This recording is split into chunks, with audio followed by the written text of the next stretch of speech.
Hi friends, welcome to Indu's Kitchen. இன்னைக்கு நம்மளோட கிச்சன்ல ஒரு கப் கோதுமை மாவு வச்சு சூப்பர் டேஸ்டியான திருநெல்வேலி அல்வா எப்படி செய்யறதுன்னு பார்க்கலாம். ஃபர்ஸ்ட் ஒரு பவுல்ல ஒரு கப் கோதுமை மாவு சேர்த்துக்கோங்க. அதே கப்ல 5 கப் அளவு தண்ணி சேர்த்து கட்டி எதுவுமே இல்லாத மாதிரி ஒரு விஸ்க் வச்சு நல்லா மிக்ஸ் பண்ணிக்கலாம். இப்போ கரைச்சு வச்சிருக்கிற இந்த கோதுமை மாவு தண்ணி வந்து தனியா இருக்கட்டும். அடுத்தது ஒரு அகலமான பேனில் நம்ம கரைச்சி வச்சுருக்கிற இந்த கோதுமை மாவு தண்ணியை அப்படியே சேர்த்துட்டு ஸ்டவ்வை வந்து லோ ஹீட்லேயே வச்சுட்டு நல்லா ஒரு ஸ்பேச்சுலா இல்லைனா ஒரு கரண்டி வச்சு மிக்ஸ் பண்ணி கொடுத்துக்கலாம்.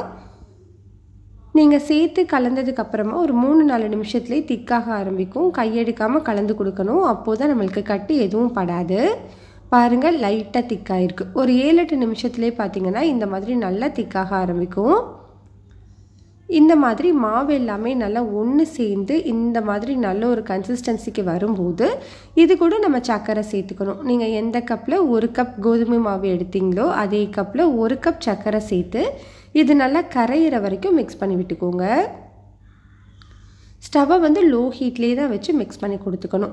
எல்லாம் ஒன்று சேர்ந்து மிக்ஸ் ஆனதுக்கப்புறமா இதை வேறு ஒரு ஸ்டவ்வுக்கு மாற்றிடலாம். நம்ம திருநெல்வேலி அல்வாவோட அந்த கலர் கொடுக்கறதுக்கு நம்ம சர்க்கரையை வந்து கிறிஸ்டலைஸ் பண்ண போகிறோம். அதனால் இதை வேறு ஒரு ஸ்டவ்வுக்கு மாற்றிக்கோங்க. இப்போது இந்த ஸ்டவ்வில் ஒரு பேன் வச்சுட்டு ஒரு கப் கோதுமை மாவு எடுத்தோம்ல அதே கப்பில் ஒரு கப் சர்க்கரை ஒரு 2 டேபிள் ஸ்பூன் தண்ணி சேர்த்து ஸ்டவ்வை வந்து லோ ஹீட்லேயே வச்சுட்டு நல்லா மிக்ஸ் பண்ணி கொடுங்க. இந்த சர்க்கரை வந்து நல்லா கிறிஸ்டலைஸ் ஆகி அதுக்கப்புறமா கேரமலைஸ் ஆகும். நல்லா இந்த மாதிரி கலந்து கொடுத்துட்டே இருக்கும்போது நல்ல ஒரு கோல்டன் ப்ரௌன் கலரில் வரும். இந்த மாதிரி வரும்போது நம்ம உடனே ஸ்டவ் ஆஃப் பண்ணிடணும். இதுக்கு மேலே நம்ம விட்டோம் அப்படின்னா கரிஞ்சு போயிடும். அப்புறம் அல்வாவே கசப்பாயிரும். இந்த கலர் கரெக்டாக வரும்போது நம்ம வச்சுருக்கோம் இல்லையா கோதுமை மாவு ரெடி பண்ணி வச்சுருக்கோம்ல அதில் அப்படியே மிக்ஸ் பண்ணி விட்டுக்கோங்க.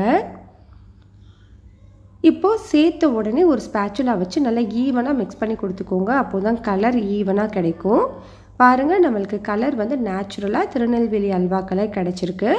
இப்போ இதெல்லாமே ஒன்று சேர்ந்து வந்திருக்கு பாருங்கள்.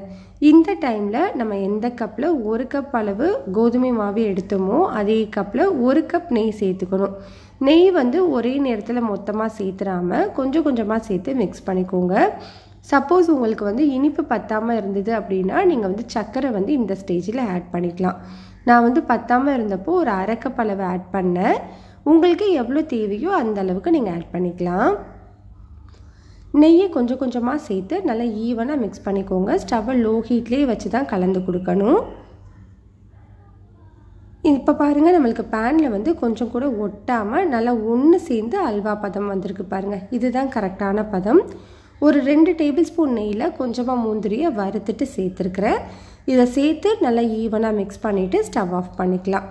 அவ்வளோதான், நம்மளுக்கு சூப்பர் டேஸ்டியான திருநெல்வேலி அல்வா வந்து ரெடி ஆகிடுச்சு. ஸ்டவ்வை ஆஃப் பண்ணதுக்கப்புறமா ஒரு 10 நிமிஷம் கழித்து எடுத்து வச்சுருக்கேன் பாருங்கள். நம்மளுக்கு அப்படியே கடைகளில் கிடைக்கிற அதே டெக்ஸ்சரில் இருக்குது பாருங்கள். டேஸ்ட்டும் அதே மாதிரி சூப்பராக இருக்கும். கட்டாயம் ட்ரை பண்ணி பாருங்கள். இந்த ரெசிபி உங்களுக்கு பிடிச்சிருந்ததுன்னா லைக், ஷேர், சப்ஸ்கிரைப் பண்ணிக்கோங்க. கூடவே பெல் பட்டனையும் கிளிக் பண்ணிவிட்டு ஆளுங்கிற பட்டனையும் கிளிக் பண்ணிக்கோங்க. அப்போது தான் நம்ம வீடியோஸ் எல்லாம் உடனே வரும்.